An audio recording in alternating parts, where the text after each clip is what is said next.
नमस्कार दोस्तों, मेरा नाम है आशुतोष और आप देख रहे हैं डायनामिक इम्पल्शन। आज के इस वीडियो में हम बात करेंगे 10 दिसंबर 2021 के करंट अफेयर्स की और ज्ञान को अभी भी छोड़ना नहीं जाए, इसलिए वीडियो को अंत तक अवश्य देखिएगा।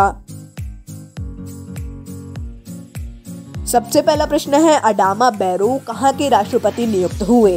ए Greece, D Scotland, C Gambia, D Barbados. And the right answer is Gambia. तो अडामा बैरो दूसरी बार गाम्बिया के राष्ट्रपति नियुक्त हुए हैं। दूसरी बार यानी कि अलग अलग नहीं, लगातार दूसरी बार। ये 2017 से इसी पद पर हैं और ये एक पश्चिम अफ्रीकी देश है गाम्बिया। इसका मैप और इसके बारे में और जानकारी आप लेना चाहें तो ले सकते हैं, और फ्लैग वगैरह देखना चाहें तो बहुत ही अच्छा होगा। अगला प्रश्न है, डेविस कप का खिताब किसने प्राप्त किया? A France, B Great Britain, C रूस, डी स्वीडन।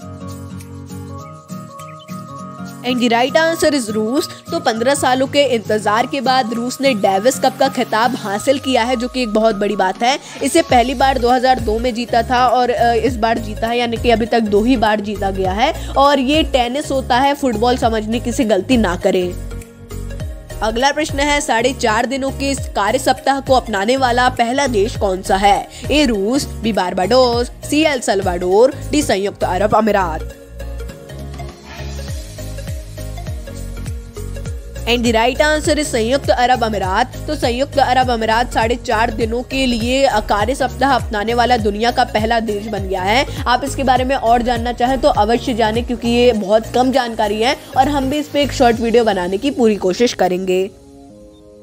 अगला प्रश्न है, सायल इंडिया के साथ किस राज्य ने समझौता किया? A Uttarakhand, B Meghalaya, C Madhya Pradesh, D Odisha. And the right answer is Meghalaya. तो मेघालय ने सायल इंडिया के साथ समझौता किया है। सिर्फ सायल मत लिखिएगा, यदि पेपर में लिखने को आता है तो सायल इंडिया लिखना बहुत ही आवश्यक है। और ये जो सायल है वो विश्व का नंबर 1 फूड इनोवेशन नेटवर्क है और यहाँ फुल लिख गया है, लेकिन इसका सही वर्ड फूड ही है।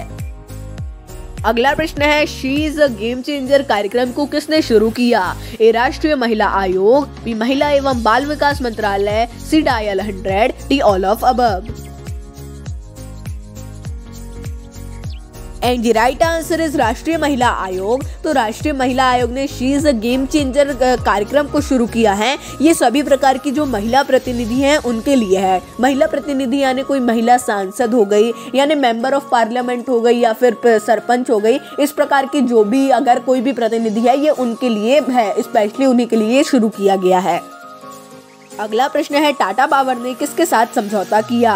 ए IIT Kanpur, B IIT Madras, C IIT Bombay, D IIT Ropar. यहाँ रोपड़ की स्पेलिंग गलत लिखी है, लेकिन सही स्पेलिंग आर है लास्ट में।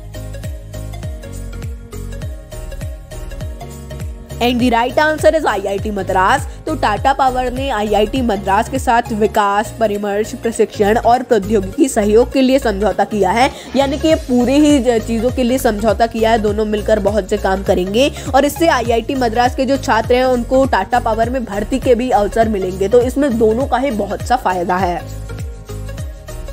अगला प्रश्न है, अरब देशों के लिए नंबर 1 खाद्य आपूर्तिकर्ता कौन सा देश है? ए चीन, बी संयुक्त राज्य अमेरिका, सी भारत, डी रूस।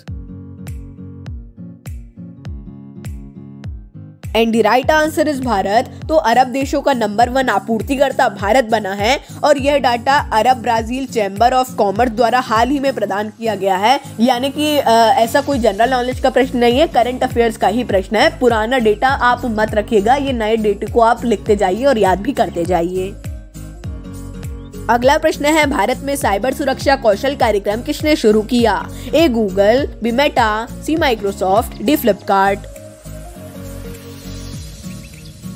And the right answer is Microsoft. तो माइक्रोसॉफ्ट ने भारत में साइबर सुरक्षा कौशल कार्यक्रम की शुरुआत की है। इसका उद्देश्य 2022 तक 1 लाख से अधिक लोगों को प्रशिक्षित करना है, इसके नाम के ही अनुसार। और कुछ भी अगर होता है तो माइक्रोसॉफ्ट अपने कंपनी में भी इनको जगह दे सकता है। तो यदि आपको भी ऐसा कुछ चाहिए तो इसके बारे में ये सब जानकारी आप अवश्य रखिए।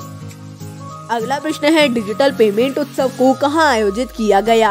ए बेंगलुरु, बी नई दिल्ली, सी Vasco da Gama, D Mumbai. And the right answer is नई दिल्ली। तो इलेक्ट्रॉनिकी और सूचना प्रौद्योगिकी मंत्रालय द्वारा नई दिल्ली में डिजिटल पेमेंट उत्सव आयोजित किया गया और इसमें बहुत से पुरस्कार को भी वितरित किया गया है, अलग अलग बैंक्स को, अलग अलग बहुत सी चीजों को। आप पूरी लिस्ट देखना चाहें तो देख भी सकते हैं। अगला प्रश्न है, सबसे शक्तिशाली महिलाओं के सूचकांक में 37वां स्थान किसने प्राप्त किया? A Falguni Nayar, B Indira Nooyi, C Nirmala Sitharaman, D Smriti Irani. And the right answer is Nirmala Sitharaman. तो दुनिया की सबसे शक्तिशाली महिलाओं की सूची में 37वां स्थान निर्मला सीतारमण ने प्राप्त किया है और फाल्गुनी नायर ने 88वां यानी 88वां स्थान प्राप्त किया है। और ये रिपोर्ट फोर्ब्स के द्वारा जारी की गई है। आप पूरी रिपोर्ट को भी देख सकते हैं और भारत में निर्मला सीतारमण ने ही टॉप किया है। तो दोस्तों, ये था अंतिम प्रश्न। मिलते हैं अगले वीडियो में। नमस्कार। Dynamic impulsion.